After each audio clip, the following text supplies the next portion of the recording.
Conférence de presse du cadre unitaire de centrale syndicale, KIX, s'est tenue ce jeudi 28 avril 2022 au siège CNTS Dakar. À quelques jours de la fête des travailleurs, le KIX, qui regroupe plus d'une dizaine de centrales syndicales, se veut très pragmatique dans la lutte pour la prise en charge des préoccupations des travailleurs dans les différents secteurs d'activité. Son objectif, cerner les difficultés des travailleurs dans les secteurs ci-après.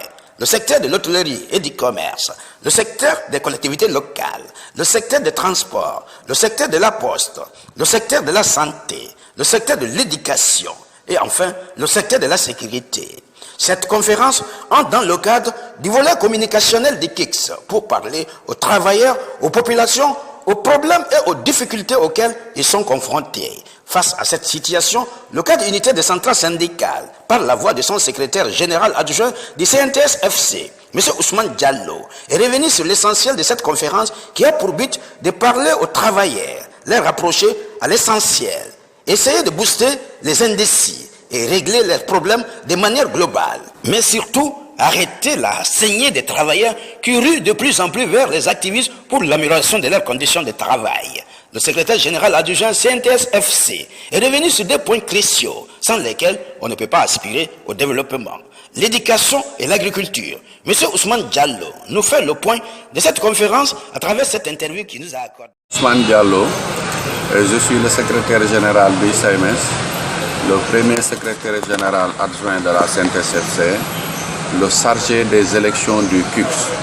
KIX, c'est le cadre unitaire des centrales syndicales, qui regroupe une dizaine de centrales, dont la coordinatrice est Mme Bahaou Ndiong, le secrétaire général de la CNTS-FC. C'est elle qui coordonne aujourd'hui le KIX et c'est la deuxième conférence aujourd'hui du KIX pour parler aux travailleurs, pour parler aux populations par rapport aux problèmes qu'ils ont. Et je pense que c'est un volet communicationnel que nous avons pris au sein du KIX.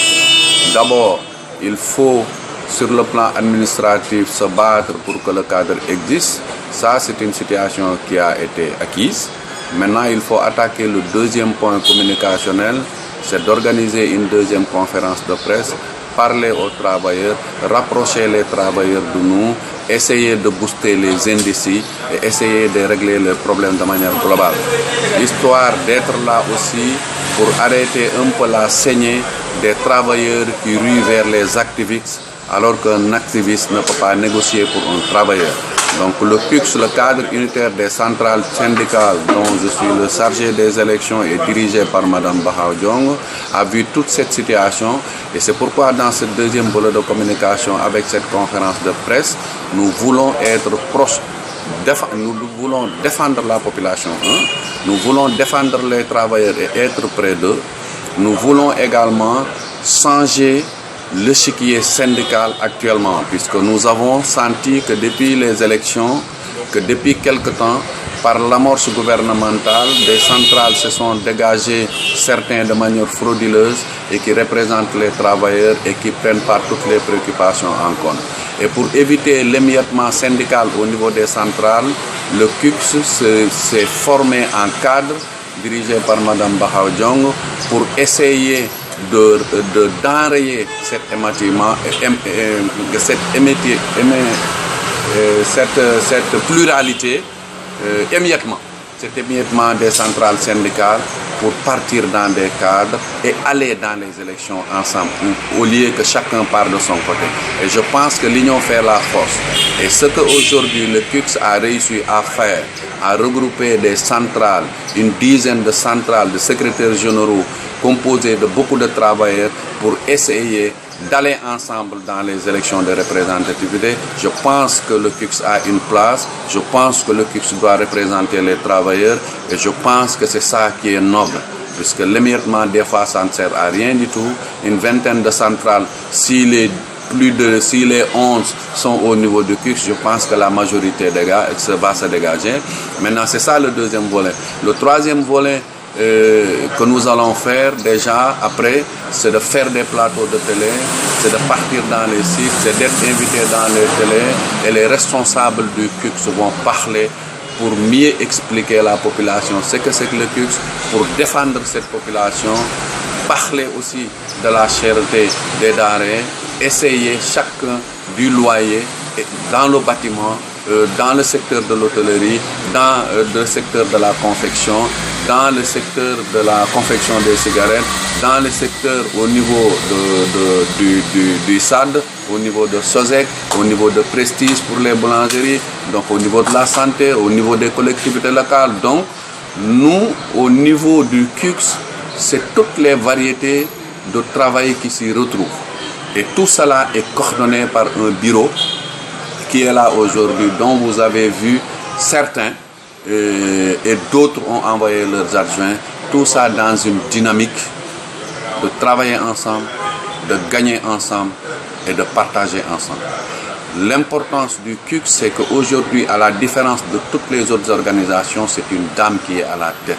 Donc les hommes vont taire ces histoires-là crypto-personnelles. C'est une femme et des fois, elle a l'expérience politique, elle a l'expérience syndicale et je pense qu'elle est capable de diriger ce CUCS-là jusqu'à présent, machallah. Sur le plan éducationnel, elle en a parlé, puisque aujourd'hui, le président de la République, quoi qu'on puisse dire, il a fait quelque chose. Si ça rentre au mois de mai pour les 100 000 et quelques enseignants, très sincèrement parlé, il a fait ce qu'aucun président n'a fait au Sénégal. Si on consulte l'histoire. Mais cela aussi fait partie, cela a été un problème qui a duré de président en président et il a parvenu à le régler. Et nous les enseignants, nous le remercions à cause de son engagement pour soulager les bourses des enseignants. Donc je pense qu'il y a maintenant le secteur de la santé qui reste. Je pense que là aussi un nouveau accord a été signé. Nous souhaitons que cet accord-là soit exécuté, que ça ne soit pas quelque chose, ça ne soit pas l'accord antérieur. Maintenant, dans le domaine également de la fonction publique, ça, au niveau du CUCS, le constat que nous avons fait, donc, c'est que aujourd'hui, nous avons vu des gens qui partent en retraite. On les reprenne encore en les donnant des contrats spéciaux. Mais je pense que ce processus-là, il faut l'arrêter, parce que ça ne permet pas aux jeunes de travailler. Quand vous travaillez jusqu'à 60 ans, il faut savoir se barrer et laisser les enfants diplômés, les jeunes, récupérer les postes. Et ça, ça existe au niveau de la fonction publique, ça existe également dans le secteur du privé. Maintenant, comme il y a une augmentation des indemnités dans le secteur de l'enseignement, la santé aussi provoque, il faut que aussi ça évolue au niveau des collectivités territoriales, puisque ce qui se passe dans les mairies, c'est un bordel général. Donc, vu ce que nous savons, je pense que aussi c'est des gens qu'il faut s'entretenir, qu'il faut relever la bourse, puisque la vie est maintenant très chère. Comme la coordinatrice l'a dit, la guerre entre Poutine et Ukraine, et je pense, aura des conséquences dans le monde, puisque tout simplement tout le gaz vient de ce pays et beaucoup de choses, ces pays-là occupent ça dans le monde. Et quand ça chauffe entre ces deux pays, les conséquences, nous les subirons. Il faut que le gouvernement du Sénégal, déjà présent, essaye de prendre des dispositions pour enrayer ce coup. Nous avons senti le manque d'essence ces temps-ci. Donc dans le secteur aussi des entreprises de hydrocarbures, je pense que là aussi il faut faire un effort. Il faut faire un effort. Mais ce qui est important pour le CUCS par rapport au travail, c'est une seule chose. Je pense que dans ce pays, si nous voulons que les jeunes travaillent, il faudra relever les entreprises qui sont mortes. Il faut renforcer ces entreprises pour ouvrir des pistes à la jeunesse pour qu'ils puissent travailler pour que ce pays-là soit dans une tranquillité.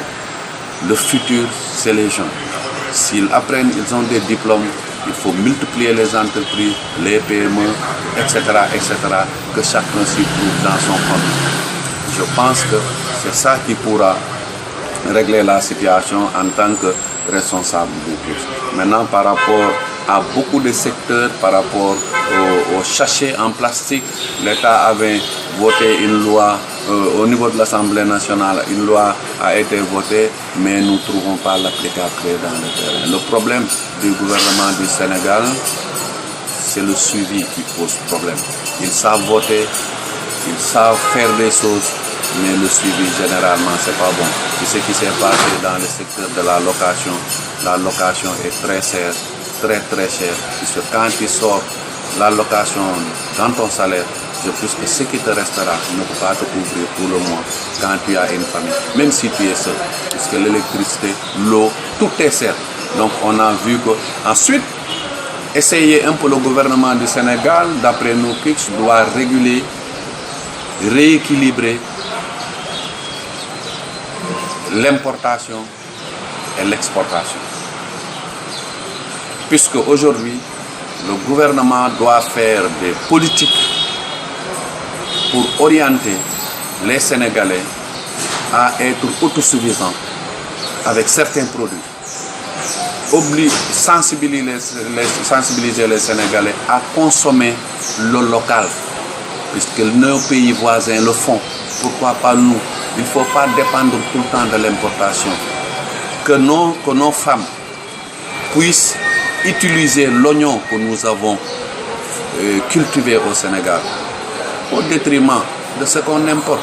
Que le gouvernement doit arrêter les importations et développer cette culture maraîchère, que ce soit la pomme de terre, les oignons et les autres, transformer les fruits, mettre des petites et moyennes entreprises pour que vraiment que les femmes travaillent, que les jeunes travaillent, qu'on se retrouve dans la paix.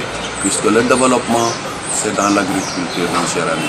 Le développement, ce n'est pas dans la construction. La construction, c'est des immeubles, c'est des bureaux, tout est joli, on va y être, mais le manger, c'est fondamental. L'éducation, c'est fondamental. La santé, c'est fondamental. Ce sont 3 actes prioritaires que le CUCS propose dans les priorités du gouvernement. Puisque un pays ne peut pas se développer sans l'éducation. Et l'éducation, nous avons vu ce qui s'est passé. Heureusement, le président de la République s'est rectifié, ça nous le saluons. Mais au niveau de l'agriculture, ça fait défaut. Dëkk bu amul mbay